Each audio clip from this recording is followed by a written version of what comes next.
I think we are alone now. इस कहानी की शुरुआत में एक छोटे से टाउन में डेल नाम के एक आदमी को दिखाया जाता है जो पूरे टाउन में अकेला है क्योंकि सब के सब लोग मारे जा चुके हैं। लोगों के मरने की क्या वजह है किसी को कुछ नहीं पता। डेल हर सुबह उठकर ब्रश करता है, अपनी डेली ड्यूटीज को पूरा करता है और इसके बाद गाड़ी से निकल जाता है। दरअसल हर रोज वो एक घर में जाता है जहाँ पर जितनी भी बॉडीज होती हैं वो उन्हें दफना देता है।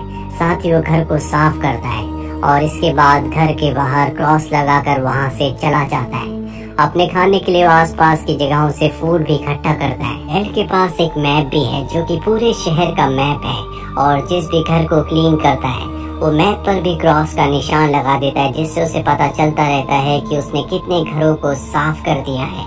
रात को जब डेल सो रहा होता है तभी उसे पटाखों की आवाज आती है जिससे वो डर जाता है क्योंकि वो इस पूरे टाउन में अकेला बचा है।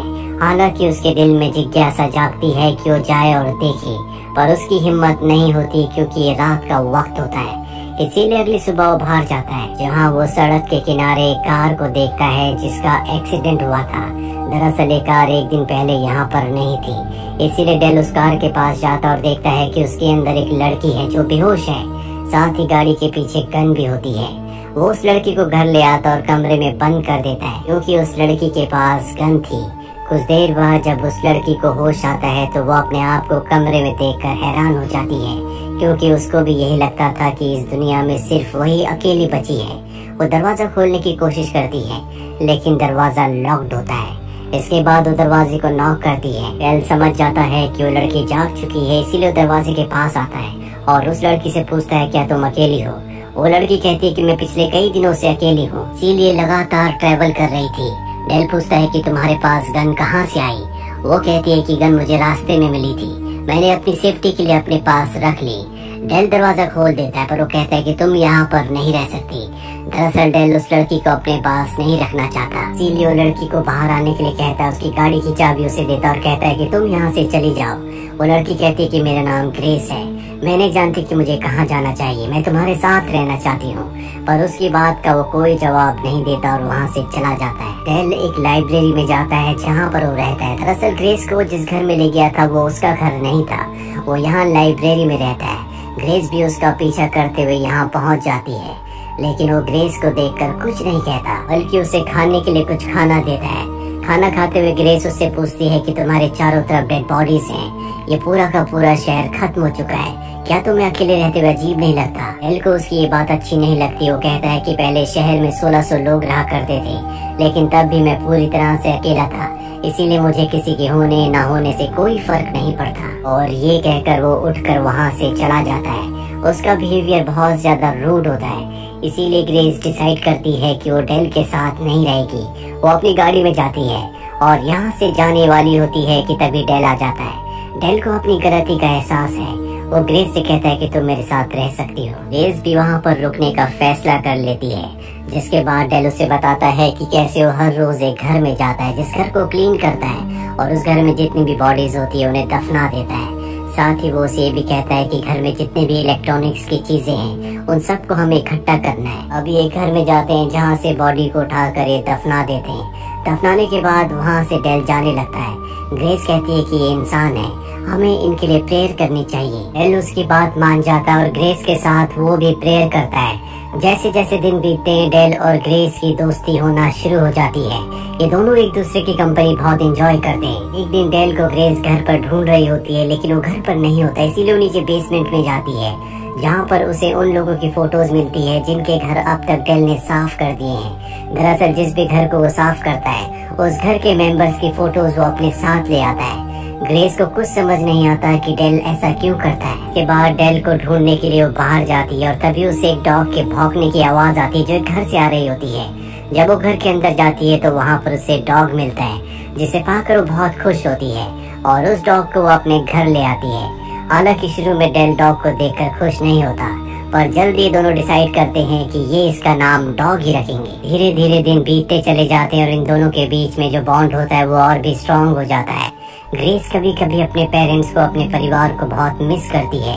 साथ ही उसकी गर्दन के पीछे एक निशान भी होता है जिसे वो हमेशा डेल से छुपाती है। दिन डॉग डेल की एक बुक को फाड़ देता है। डेल को बुक से बहुत पसंद है, इसीलिए वो लाइब्रेरी में रहता है और तभी ग्रेस इसे देख लेती है, वो उसे रोकती है।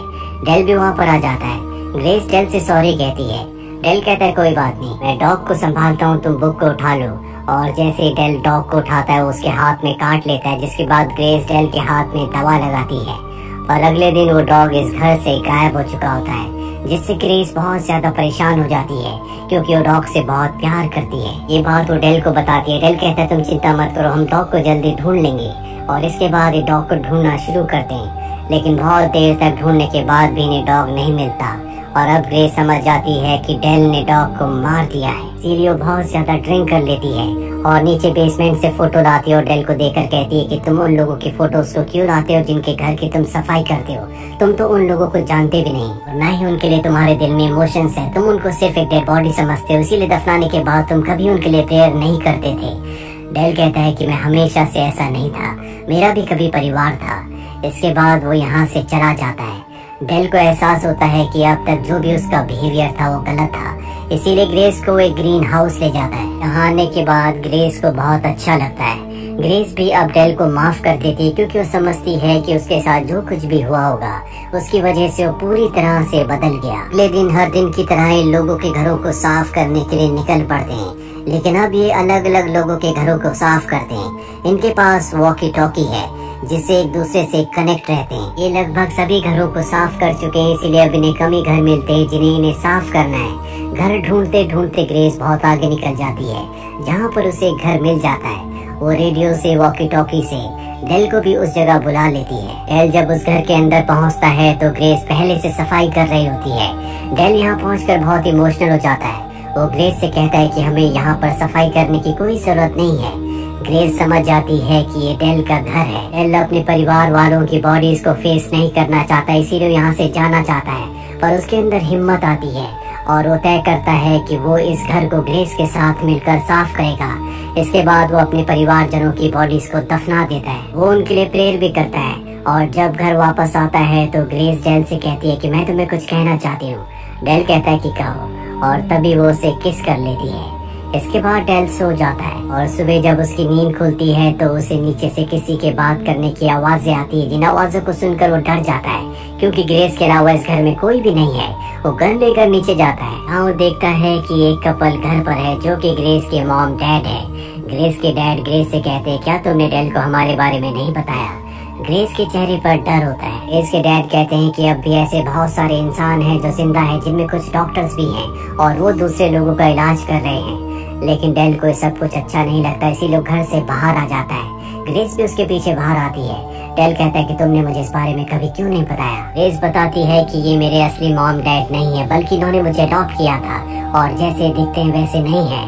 हालांकि वो उसे बहुत कुछ बताना चाहती है, लेकिन डेल उसकी बात नहीं सुनता और गाड़ी लेकर वहाँ से निकल जाता है। हमको जब वो घर वापस लौटता है तो ग्रेस के डैड कहते हैं कि हम अपनी बेटी को कैलिफोर्निया लेकर जा रहे हैं, अगर तुम चाहो तो तुम भी हमारे साथ आ सकते हो। पर डेल साफ साफ मना कर देता है। फिर भी ग्रेस के डैड अपने घर का एड्रेस एक बुक में लिखकर वहाँ से अपनी बेटी को ले जाते हैं। और जब ग्रेस गाड़ी में होती है तो ग्रेस की मॉम की गर्दन के पीछे भी हम वैसे ही निशान देखते हैं जैसा कि ग्रेस की गर्दन के पीछे है। वहीं हमें दिखाया जाता है कि डेल ग्रेस के जाने के बाद अब बहुत अकेला महसूस कर रहा होता है, क्योंकि पिछले कई दिनों से वो ग्रेस के साथ था। उसे ग्रेस की आदत हो गई थी और अब वो तय करता है कि वो कैलिफोर्निया ग्रेस से मिलने के लिए जाएगा। इसीलिए वो उस बुक को ढूंढता है जिस बुक पर ग्रेस के पिता ने एड्रेस लिखा था और उस एड्रेस को लेकर वो कैलिफोर्निया के लिए निकल पड़ता है। कैलिफोर्निया बहुत ही दूर होता है, इसीलिए उसे रास्ते में कई सारी गाड़ियां बदलनी पड़ती है और फाइनली वो उस एड्रेस पर पहुंच जाता है। पर वो घर के अंदर नहीं जाता बल्कि रात होने का इंतजार करता है। जब ग्रेस के मॉम डैड सो जाते हैं तब वो चुपके से घर के अंदर दाखिल होता है। जल्दी वो ग्रेस के कमरे को ढूंढ लेता है, पर जब वो ग्रेस के कमरे में जाता है तो देखता है कि ग्रेस की आंखें बंद है। उसकी बॉडी को मशीन के साथ अटैच किया गया है। वो ग्रेस को उठाता है। ग्रेस जब डेल को देखती है तो वो हैरान हो जाती है। डेल उससे पूछता है कि ये सब क्या हो रहा है। वो बताती है कि मेरी याददाश्त को मिटाया जा रहा है। जिसके बाद डेल उसकी मशीन को अलग कर देता है और ग्रेस को उठाता है, पर तभी वहाँ पर ग्रेस के डैड आ जाते हैं और डेल को कहते हैं कि तुम ऐसा नहीं कर सकते। डेल कहता है कि मैं ग्रेस को अपने साथ ले जाना चाहता हूँ। ग्रेस के डैड कहते हैं कि हम इसकी यादों को मिटा रहे हैं, क्योंकि इसके दिमाग में जितनी भी यादें, जितने भी दुख हैं, वो सब के सब मिट जाएं और ये जिंदगी में आराम से मूव ऑन हो जाए। ग्रेस इन सब चीजों से पैनिक हो जाती है और वो अपने डैड को, जो कि उसके असली डैड नहीं है, उन्हें शूट करके मार देती है।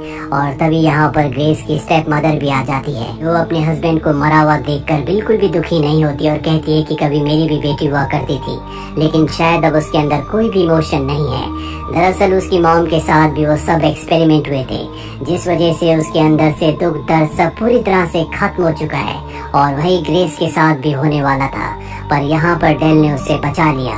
इसके बाद डेल और ग्रेस यहाँ से गाड़ी से निकल जाते हैं। रास्ते में देखते हैं कि बहुत सारे लोग हैं जो अब भी जिंदा हैं, जो अपने घरों के बाहर बैठे हैं। ग्रेस डेल से पूछती है क्या मैंने सही किया। डेल कहता है कि तुमने बिल्कुल सही किया और इसी के साथ ये कहानी यहीं पर खत्म हो जाती है। उम्मीद करते हैं कि ये कहानी आपको पसंद आई होगी।